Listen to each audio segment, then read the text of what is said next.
When a troubled man must help out at a nursing home with the cause of community service, he discovers some secrets going on within the caretakers and patients involved that all uncover some secrets about his past.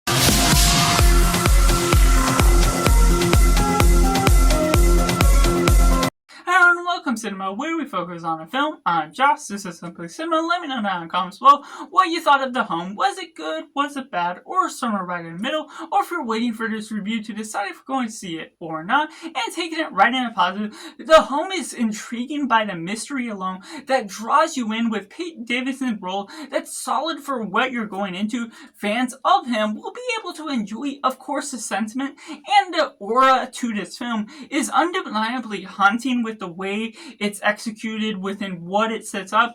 It's trippy in some sequences, which will be a good thing for fans that are into stylized editing in certain aspects. It's not the whole way through trippy. It's natural in its way of grounding its elements, feeling grounded and a little bit claustrophobic at times because you're isolated from most of the world. And the elements that are all drawing out, there's clues that could get you to guess little pieces of the puzzle, ideas that are all uncovering itself towards the main twist as a whole. But it was undeniably unpredictable for me personally, and there's a big element of shock value once it got to that big reveal that really showcased an element of mayhem throughout the bloody horror, the ideas as a whole that isn't fully insane, but certainly brings about the bloody axe wielding ideas that is ultimately uncovered from this.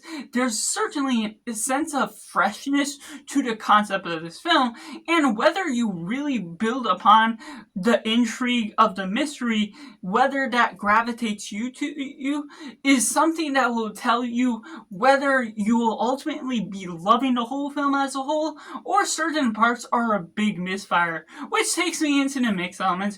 Trippy elements to the editing can really throw some people off. Some people may not be gravitated to that sort of style. I sort of am, but I feel like they could have made grander use of that, fully accepted it for what it's going for, and elements within the daydreaming, the dreaming at night, other things that are all going about the way, hearing noises, doing things about that could expand a bit more upon the concept that they're all shooting for, and ultimately paying off in a better manner, because there's some things with Pete Davidson's role that isn't particularly bad, but there's not necessarily a lot to his character that otherwise draws upon the mystery as a whole. He doesn't necessarily give upon a performance that shines through, that gives him a light to really highlight something new to his character that is otherwise his persona. And Pete Davidson fans will, of course, be able to enjoy that, but it's not necessarily highlighting on anything fresh to his particular concept. And this is the second nursing home horror film of the year, which undeniably, this is more unique and fresh in its concept once you go through the twist. But there is an element to this film that may draw you back from ultimately being captivated from this, that I'll talk about in a little bit, that otherwise can take away from some of the sentiment depending on what sort of idea you're going into this character for.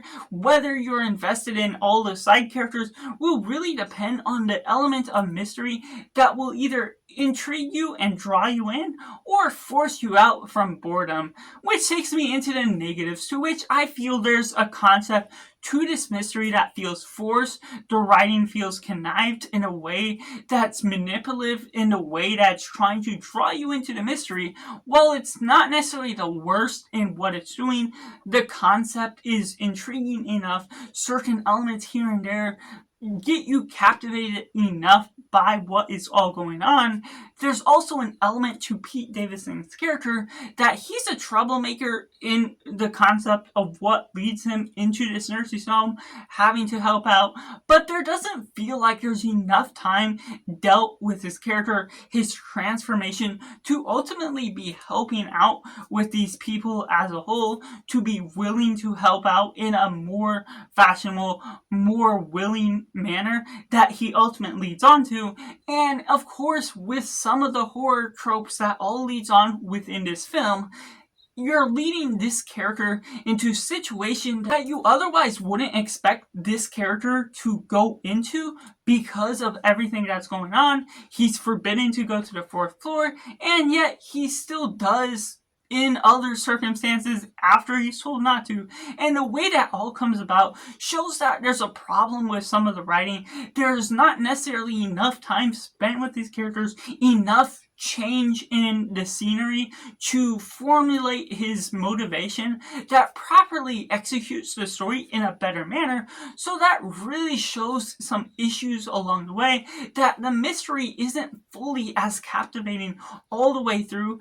And once you get to that shining point where I enjoyed the final act of this film, it's still not enough to fully pay off, because of course when the first two acts are something that I'm sort of zoning out or being able to just watch it just to try and figure out where they're headed with this film, it doesn't have the big draw that I feel it ultimately could have as a whole. So that's just my personal thoughts on The Home, which I have to rate as simply 5.5 out of 10. Let me know down in the comments below what you thought of The Home. Was it good? Was it bad? Or somewhere right in the middle? Or if you're waiting for this review to decide if you're going to see it or not. So that's just all, and make sure to do yourself a favor and go watch a movie.